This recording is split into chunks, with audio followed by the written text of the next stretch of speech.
received a beautiful flower today, and I don't know where it came from, and I'm going to read this.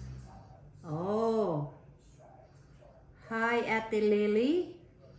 Hope these flowers help you to feel better. Thinking of you always, Ate. I love you.